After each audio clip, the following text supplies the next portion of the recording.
Jill, let's start with Jack Smith digging into that off-the-rails Oval Office meeting.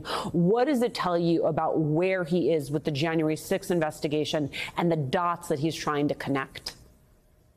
I would say that he is making very speedy progress, and that I would anticipate another indictment from him about January 6th, and that he is investigating all of the elements. You know, we keep saying January 6th, but besides the incitement that may have happened that day and the riot at the Capitol, you have weeks before that and weeks after that of illegal activities that threaten our democracy.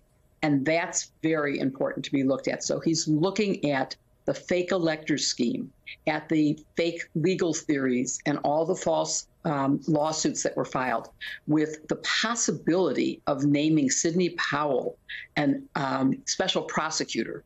It's so ridiculous and so dangerous to our democracy that I hope that he has a speaking indictment, and soon, so that people will learn the facts. Right, so they can actually narrate out what has happened here. Barb, Miles Taylor's book, it recounts an instance where then President Trump, in office, displayed documents with intel on Jamal Khashoggi's death while in the West Wing. And in the Docs indictment, he's accused of showing classified information to unauthorized people after he was president.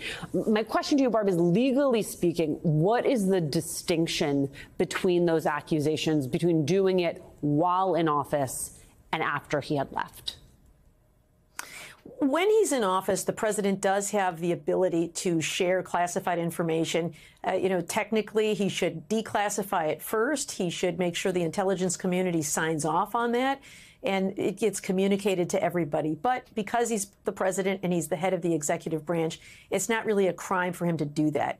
But I still think this is a significant factor that could be used at the trial. There's a rule of evidence called Rule 404B that talks about prior bad acts. And so to the extent Jack Smith wants to show that Donald Trump is extremely reckless in the way he handles classified information, it could be admissible to show his modus operandi or his absence of mistakes. So that there's still ways for prosecutors to use things, even if it is not part of the charges of the case. Right, to build out a pattern of behavior. Jill, this week, Trump's appeal over Mike Pence's January 6th testimony was dismissed.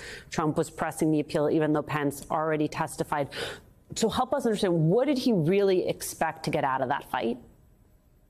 Delay. I think all of the things that he does now are based on trying to delay any consequences for himself.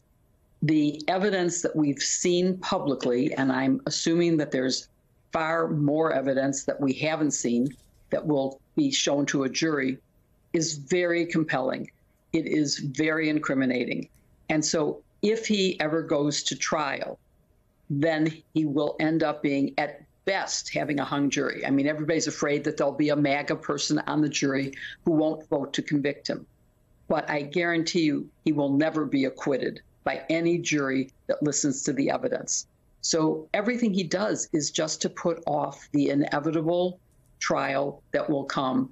And I don't think he's going to get away with it. I think that there will be trials before the end of this year. And so before the real season of primaries starts, there will be a verdict. I mean